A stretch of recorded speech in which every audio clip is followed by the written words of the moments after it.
4 Avengers Doomsday teasers have dropped, or as the Russos have clarified, they're not trailers, they're not teasers, they're clues, they're stories. So I'm gonna stop and rank all 4 clues, stories, from the worst to the best.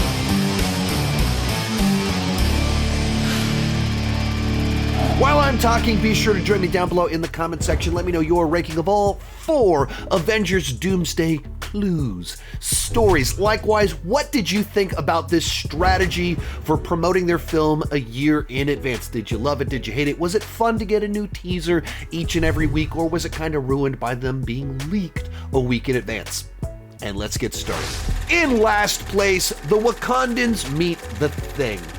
And this one just felt like it had the least weight and gravitas of these teasers. Perhaps some of that is a perception thing, that the week before they did the X-Men, and that one just kind of got me so excited, hit all the right nostalgia buttons, in which case you think you want to end with a bang, you want to end on a high note, and they just didn't do that. And when you know everything else they still have in reserve, everyone else that's going to be in this movie, in particular Robert Downey Jr. as Doctor Doom, all the things they could have done to end on this big bang, the final one, and instead it just felt like we ended on a whimper. That of the characters here that are focused on in these teasers or clues, Shuri, I think, is the least interesting. She's the least popular, and the one with kind of the one I'm least excited to see here. And so it focuses on kind of her personal journey, which I'm just not super invested in at this point in time. And then we end with the Thing showing up, and he does like the most generic MCU joke. They've done kind of this, one person introduces themselves seriously and the other person introduces themselves with a joke kind of bit many times before. King M'Baku of Wakanda. Ben, Yancey Street, between Broome and Grand. Doctor Strange. Oh, you're using your made-up names. I am Groot. I am Steve Rogers. And so it's just like a lazy joke. I'm not all that excited to see the Thing because I just saw him in a movie recently. And there's no like connective tissue between these characters previously. So it's just like a random connection. So for me, this one just didn't hit any of the right buttons. It didn't generate any new excitement. And it felt like a big drop in excitement building and momentum from what they had done in the previous weeks. In third place, Thor. And I'd say there's a pretty big gap between number 4 and number 3. This one complemented the Steve Rogers teaser really nicely because both of them deal with one of our classic of Avengers being a parent, protecting a child. And that kind of gives a thematic through line for the movie. In particular, when you tie it back to the post-credit scene in Fantastic Four, where Doctor Doom is going for the Fantastic Four's Fantastic Four's kid, in which case you create a through line, something that is central to this film about children, parents, legacy, next generations. I don't know if we're going with anchor beings, that the children of our Avengers or anchor being. I don't know exactly how it's going to tie together, but it gives you something exciting gives you an idea of what the movie's about to be excited for without giving away any specifics whatsoever. The other thing that is exciting about this particular angle is that Thor Love and Thunder went way too far in the direction of comedy, was way too silly. And this continues the plot line of that movie with the daughter, but with a serious tone. And I like serious Thor. Chris Hemsworth is hilarious, and so when you can have serious Thor and that guy makes a joke, it's a great balance. Full-blown silly, I think, kind of ruins the whole thing. But so tonally, we're fixing Thor as well. Our runner-up, Steve Rogers. This one didn't have to do much to be very exciting. They had not previously announced that Chris Evans was returning as Steve Rogers, so naturally this teaser is announcing the return of one of the most popular characters in the entire MCU. And adding to that, we're getting him returning, and they had just this little flavor that he's holding a baby. I would assume that it is his child with Peggy, which implies all sorts of things, but it doesn't tell us anything whatsoever about the story. but it gives us something to get excited for, the return of a character, and it gives us a very emotionally potent hook that he's a parent. He has a child either to protect or for him to return to battle and be the soldier again means he's leaving his family behind. And he's putting this on the line. And this is someone that in the last movie, he watched what happened when Tony Stark did that. Like when we called Tony Stark to rejoin our adventure to save the world, he did it. But it meant his wife and daughter were left without him.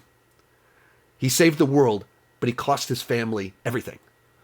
So he's carrying this weight. And all we get is this one shot, but it's really powerful.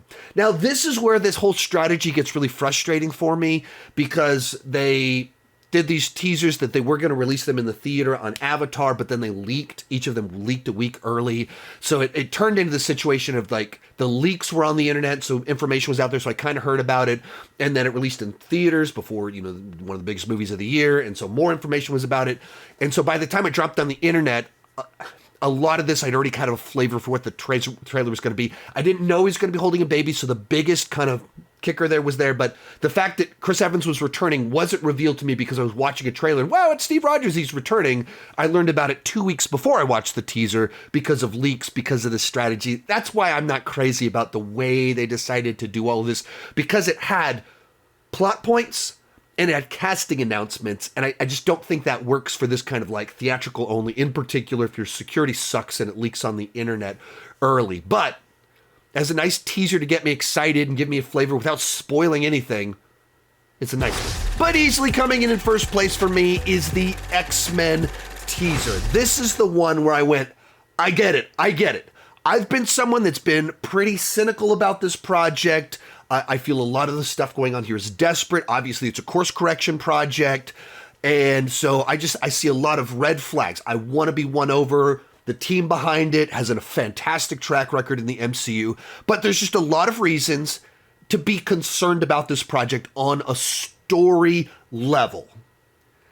But a lot of people in the comments, you're so excited about it. I watched this teaser and I got the feels that you guys got with some of these previous announcements. The way that you guys felt when Robert Downey Jr. took the mask off and you got really excited about it, I got really skeptical. That's how excited I got seeing this teaser.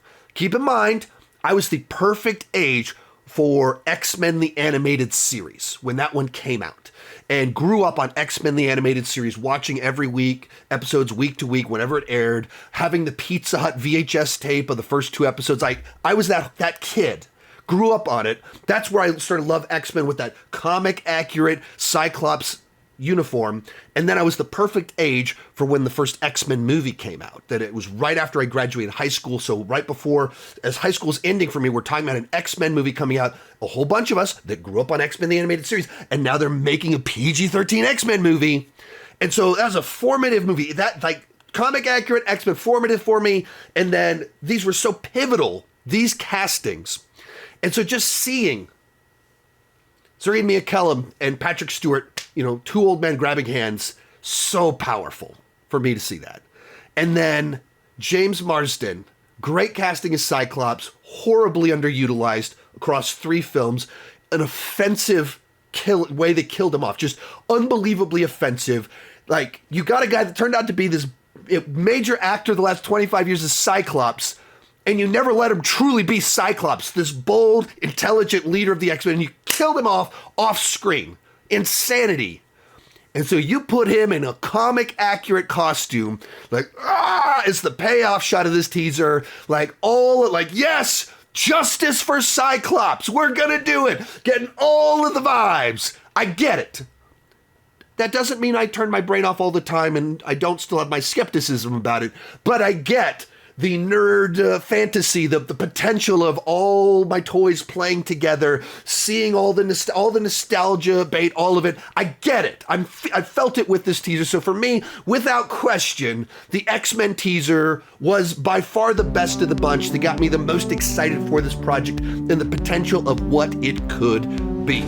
If you enjoyed this video, last week I did a video ranking all of the upcoming MCU projects based on my excitement. You can hear my thoughts on all of them in that video, wherever that button is. Thank you so much for watching, and keep talking movies and TV too much. Bye-bye.